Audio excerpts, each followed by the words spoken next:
बिस्मिल्लाहिर्रहमानिर्रहीम इय्याक नअबुदु व इय्याक नस्तईन। मेरे पाकिस्तानियों, जो बजौड़ का हादसा हुआ और अभी तक हमें पूरी तरह ये भी नहीं पता कि जो ज़ख्मी हैं उनमें से कितने बचेंगे, क्योंकि बड़े बुरे ज़ख़म हैं उनके। लेकिन हमें इतना पता है कि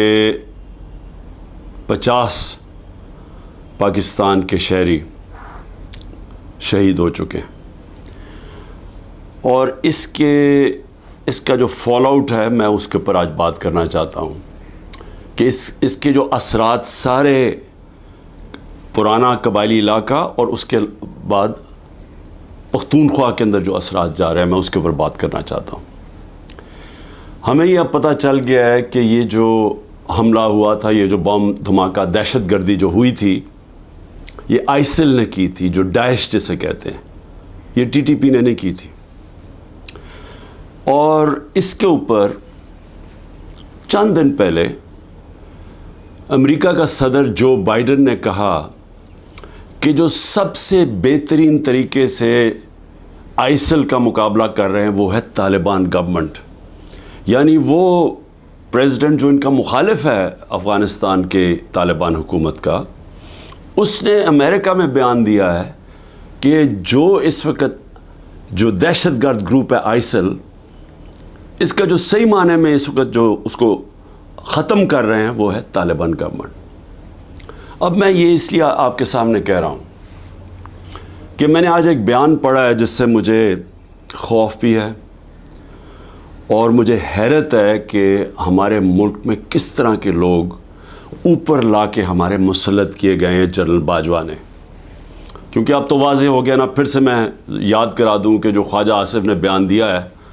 वो तो वाज़ेह हो गया ना कि ये पूरी साजिश कर रहा था जनरल बाजवा आते साथ ही। पहले हमें सीटें पूरी नहीं लेने दी ताकि हम बिल्कुल एक कमज़ोर कोalition गवर्नमेंट बने,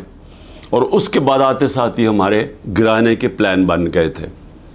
तो उसने इन्हीं को लेके आया ये जो अब आपके सामने हुकूमत बैठी हुई है, जिसने पाकिस्तान का माशी कत्ल कर दिया है। आवाम से आज पूछें, तनख्वाहदार लोगों से पूछें कि अभी जो पेट्रोल और डीज़ल की कीमतें बढ़ाई हैं,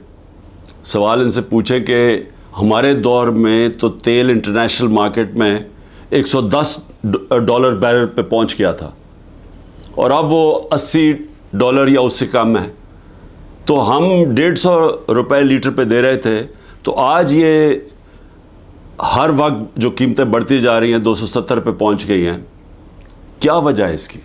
तो ये तो अलग बात है, क्योंकि महंगाई इस वक्त लोगों को, ख़ास तौर पे बिजली के बिल, ये अब आम लोगों की पहुंच से बाहर हो गए हैं। लेकिन और इसका ज़िम्मेदार वो आदमी है जिसने साजिश करके एक गवर्नमेंट को गिराया और अपने ज़ाती मफादात के लिए, एक्सटेंशन के लिए इन लोगों को ऊपर लेके आया, जो 30 साल से इस मुल्क को भी लूट रहे थे और उन्होंने इस मुल्क को उधर पहुँचाया कि बांग्लादेश भी आगे निकल गया। हिंदुस्तान इनके दौर में आगे निकला, उसके बाद बांग्लादेश भी पाकिस्तान से आगे निकल गया। तो मैं बजौड़ पे फिर आता हूँ। सवाल ये है कि आज जो बिलावल की स्टेटमेंट आई है कि हम अफ़गानिस्तान के अंदर जाके भी दहशतगर्दों के पीछे उनके पीछे जा सकते हैं, हमला कर सकते हैं। कोई भी इस मुल्क में जो भी थोड़ा सा समझता है, ये जो सारा तारीख़ है इस खित्ते की, यानी खित्ते का मतलब अफ़गानिस्तान और पाकिस्तान के कबायली इलाके, वो इस तरह की अहमकाना स्टेटमेंट ना दे अगर उसे कुछ भी इल्म हो। क्योंकि एक अफ़गानिस्तान की वो हुकूमत आई जब अमेरिका वहाँ से गया अगस्त 2021 में, तो याद रखें कि वो पाकिस्तान की सबसे ज़्यादा प्रो अफ़गान हुकूमत थी, क्योंकि पाकिस्तान ने तालिबान और अमेरिका के बीच में डायलॉग करवाया। पाकिस्तान वो मुल्क था जिसके सबसे ज़्यादा ताल्लुकात थे और सबसे ज़्यादा जो करीब थे सारी दुनिया के, बल्कि इर्द गिर्द भी हमसायों से, वो पाकिस्तान था। और उन्होंने हमारे साथ पूरी हिमायत का ऐलान किया कि वो جو ادھر سے افغانستان سے دہشت گردی آ رہی تھی غنی حکومت کے دوران میں، جس میں آئیسل بھی تھی، جس میں TTP بھی تھی، جس میں BLA بھی تھا، انہوں نے فیصلہ کیا ہم آپ کی پوری طرح مدد کریں گے۔ بدقسمتی سے ہمیں اتنا ٹائم نہیں ملا، ہماری حکومت چلی گئی، اور اس کے بعد یہ جو لوگ آئے اوپر بیٹھے ہوئے، انہوں نے سوچا ہی نہیں، اس طرف ٹائم ہی نہیں دیا۔ آج اگر بلاول یہ کہہ رہا ہے کہ جی ہم وہاں اندر افغانستان میں دہشت گردوں کے پیچھے جا سکتے ہیں، تو سب سے پہلا تو سوال اس کا ہے کہ یہ کتنی دفعہ افغانستان گیا ہے؟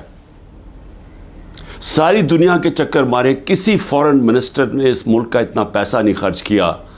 دنیا کے چکر مارنے میں، اور خاص طور پہ امریکہ کا کسی نے اتنا پیسہ نہیں خرچ کیا۔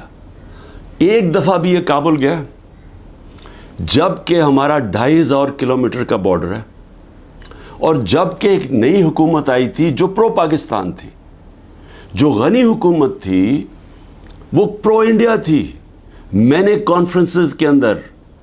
اس کو دیکھا جس طرح یہ ہاتھ باندھ کے کھڑا ہوتا تھا نریندر مودی کے سامنے، اور میں آخری کانفرنس جو تاشقند میں ہوئی تھی، جدھر ہندوستان بھی تھا اور ریپرزینٹیڈ، اور ادھر افغانستان بھی تھا، حالانکہ میں نے پوری کوشش کی ان سے اچھے تعلقات کرنے کی، میں گیا بھی کابل پریزیڈنٹ غنی سے بات چیت کرنے کے لیے، ان کو احساس دلوانے کے لیے کہ ہم تو جو بھی حکومت ہوگی افغانستان، ہم نے ان سے اچھے تعلقات رکھنے۔ اس کو پاکستان بھی بلایا، اس کے باوجود اس نے سب کے سامنے کھڑے ہو کے کہا کہ پاکستان نے 10,000 اپنے، اس نے ورڈ یوز کیا تھا، اپنے ہم نے لوگ بھیجے ہیں، ملیٹنٹس بھیجے ہیں جو مدد کریں افغانستان کے طالبان کی۔ سب کے سامنے جھوٹ بولا اس نے، تو وہ کھل کے ہمارے اگینسٹ تھا۔ ان کا جو سیکیورٹی ایڈوائزر تھا، وہ ہر روز پاکستان کے خلاف سٹیٹمنٹ دیتا تھا۔ کوئی ادھر سے ہمیں مدد نہیں ملتی تھی جب یہاں کوئی بھی دہشت گردی ہوتی تھی۔ تو یہ جب حکومت چینج ہوئی تو ہمیں تو انہوں نے پوری کوآپریشن کا کہا، اور ہمیں اس وقت چاہیے تھا کہ ہم پورا فائدہ اٹھاتے، اور جو بھی ہمارے مسئلے ہیں افغانستان کے، ہم سارٹ آؤٹ کر لیتے، اور وہ تیار تھے۔ جب سے یہ حکومت آئی ہے ان کو ٹائم ہی نہیں ملا۔ میں پھر سے کہتا ہوں کہ یہ ہر وقت ہر دوسرے دن امریکہ پہنچا ہوتا ہے بلاول، یہ کتنی دفعہ کابل گیا۔ ہمیں چاہیے تھا کہ ہم وہ سارا ایریا جو ہمیں مسئلے بنے ہوئے ہیں دہشت گردی کو، اس کو ختم کرتے، نہ اس کے پاس ٹائم تھا، کیونکہ اور یا پھر اس کے جو ماسٹرز تھے، اس کے آقا تھے، ان سے اجازت نہیں ملی، نہ ہی ان کو اجازت ملی جو ہم نے روس سے سستا تیل بات کر کے آ گئے تھے۔ صدر پوٹن نے ہمیں کہہ دیا تھا، میٹنگ ہو گئی تھی پاکستان کے انرجی منسٹر اور ان کے انرجی منسٹر کی، لیکن ان کے ڈر سے، اپنے آقاؤں کے ڈر سے، نہ یہ روس سے تیل لیا ہم نے، جبکہ تیل کی قیمت $110 پہ پہنچی ہوئی تھی، اور ہندوستان نے 40% کنسیشن کے اوپر روس سے تیل لیا، جبکہ وہ امریکہ کا ایلائی ہے، ان کی اسٹریٹجک پارٹنرشپ کے اندر ہے، اور نہ ہی ان سے، ان کے ڈر سے نہ یہ وہاں گیا۔